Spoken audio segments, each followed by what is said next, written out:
Objective case. ये जितने भी पर्सनल प्रोनाउन लिखे हैं सब्जेक्टिव केस में, इसका बनेगा ऑब्जेक्टिव केस। तो आई का ऑब्जेक्टिव केस क्या बनेगा? मी, वी का अस, यू का यू, ही का हिम, सी का और इट का दे का देम। 3-4 बार जब आप पढ़ेंगे ना तो याद हो जाएगा। एक बार में कोई चीज नहीं समझ में आती इतना आसानी से, जब नई चीज तो और नहीं समझ में आती। पजेसिव एडजेक्टिव बताइए, आई का क्या बनेगा?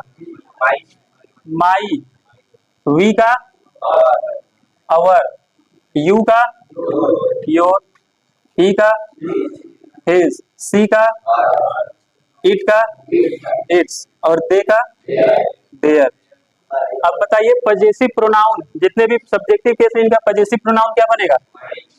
आई का बनता है माइन, वी का अवर्स, यू का योर्स, ही का हिज ही रहेगा। क्या बनेगा? हर्स।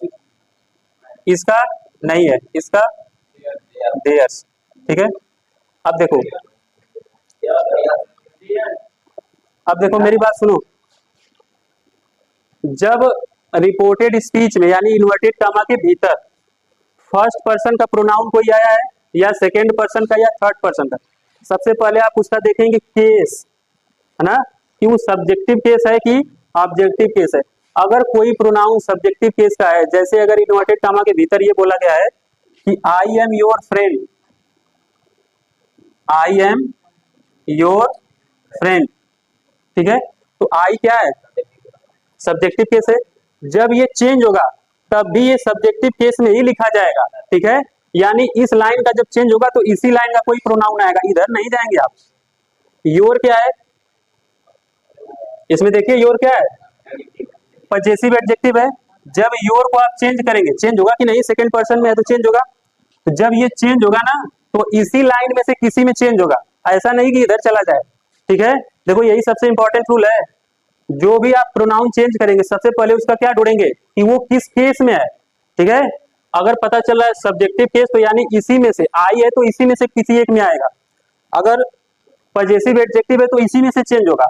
अगर ऑब्जेक्टिव केस में है तो इसी में से किसी में चेंज होगा, ये लाइन नहीं चेंज करेगा अपना। ठीक है, ध्यान से सुनिएगा। अभी आप क्या पढ़े हैं कि रिपोर्टेड स्पीच में जो सेकेंड पर्सन का प्रोनाउन होता है उसे कैसे चेंज करते हैं? सेकेंड पर्सन का प्रोनाउन को चेंज करते हैं रिपोर्टिंग वर्ब का जो ऑब्जेक्ट होता है उसके अकॉर्डिंग।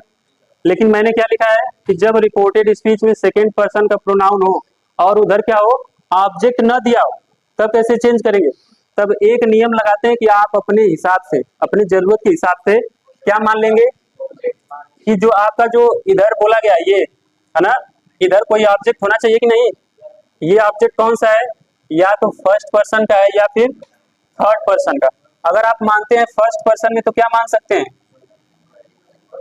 फर्स्ट पर्सन में मानेंगे तो क्या क्या ऑप्शन है आपके पास? मी और अस है। ऑब्जेक्टिव केस में मी और अस होते हैं फर्स्ट पर्सन में ना। अगर आप थर्ड पर्सन में मान रहे हैं तो क्या क्या ऑप्शन है?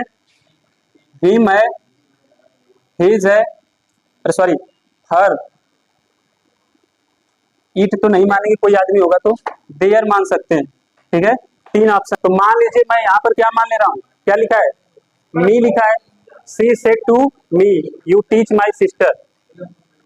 मैं ये लिख दे रहा हूँ कि she to me you teach my sister. तो अब बनाइए इसे, कैसे बनेगा? She told me that. अब देखिए ध्यान से सुनिए, ये यू कौन सा पर्सन है? You second person. इसका केस क्या है? Subjective case. तो यानी दैट के बाद कुछ भी लिखेंगे हम सब्जेक्टिव केस में ही लिखेंगे, लेकिन किसके अनुसार? यू चेंज होता है सब्जेक्ट के, सॉरी यू है सेकेंड पर्सन, किसके अनुसार? ऑब्जेक्ट के अनुसार। तो मी का सब्जेक्टिव केस में क्या प्रोनाउन होता है? आई। यानी अब यू की जगह क्या लिखेंगे? आई। ठीक है, ये टेंस है प्रेजेंट इंडेफिनिट, चेंज होगा पास्ट इंडेफिनिट में। तो टीच का सेकेंड फॉर्म होता है टॉट। माई एफ पजेसिव केस में फर्स्ट पर्सन का प्रोनाउन, तो फर्स्ट पर्सन का प्रोनाउन चेंज होगा सब्जेक्ट के अकॉर्डिंग और पजेसिव केस। तो अब बताइए सी का पजेसिव केस क्या होता है? हर। यानी यहाँ पर क्या लिखा जाएगा? हर, और सिस्टर अपने स्थान पर ही रहेगा। ठीक है, अब इसका बन गया ना, सी told me that I taught her sister. कैसे पता चला? कैसे यू को आई में लिख दिए और माई को हर में? सबको समझ में आया?